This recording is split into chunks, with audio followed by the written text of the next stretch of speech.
Today I'm going to show you how to make a very easy, quick Arabic dip called hummus. So there are actually two ways of making hummus. You can choose to get dried chickpeas and soak them overnight. I'm going to go for the quick one, and I've drained canned chickpeas. So we're going to need about 700 grams of drained chickpeas from a can. You see the chickpeas juice is here. I'm not going to use that because I have something much better to more liquefy the hummus if it's too dry. So as you can see, it fits exactly in my blender. So we're going to add a few ingredients to it, which makes it very flavorful, very tasty. First of all, we have tahini. You put like 100 grams of tahini on 700 grams of chickpeas.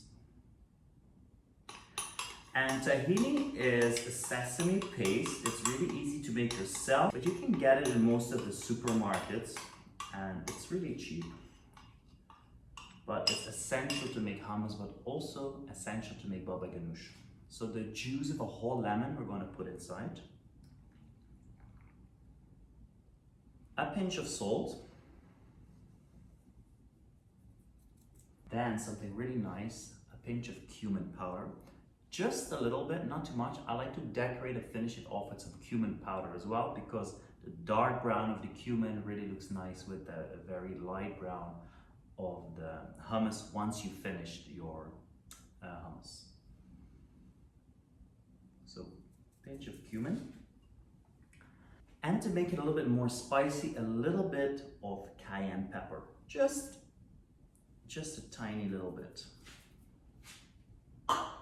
Then we got almost everything, but I hear you thinking, doesn't there need to be any garlic? Yes, we're going to put in garlic, but not just some garlic.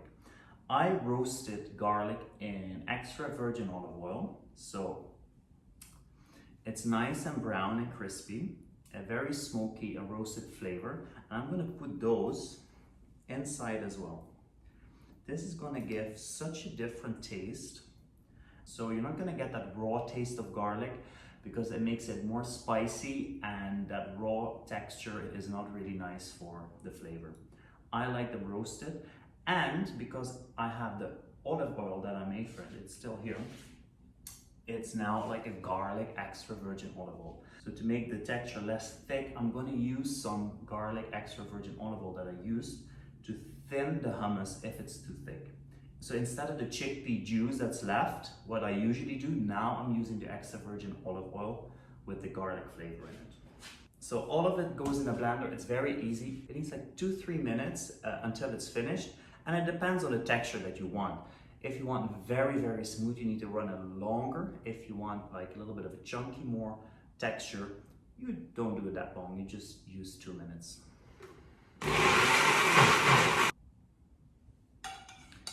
So I put about 4 tablespoons of oil in it.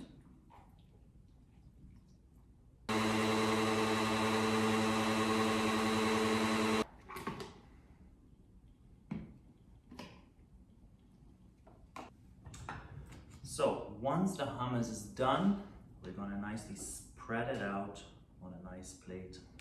It's nice, thick and creamy.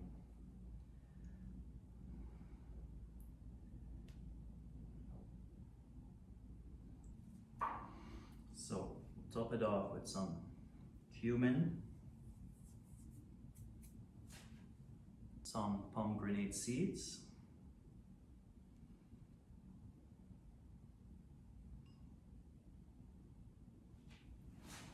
a little bit of cayenne pepper,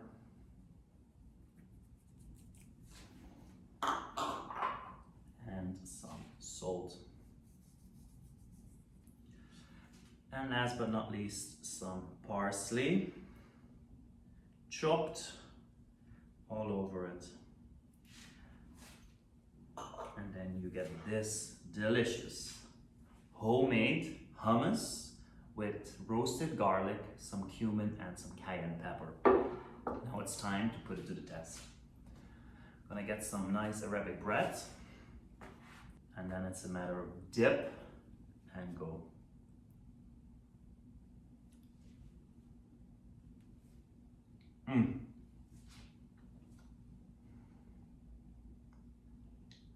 It's really creamy, really rich. You really taste that roasted garlic flavor. It's amazing. So the recipe is linked down below in the video. If you like this video, please like it, subscribe it, and you get notified when I put a new nice recipe up to the channel.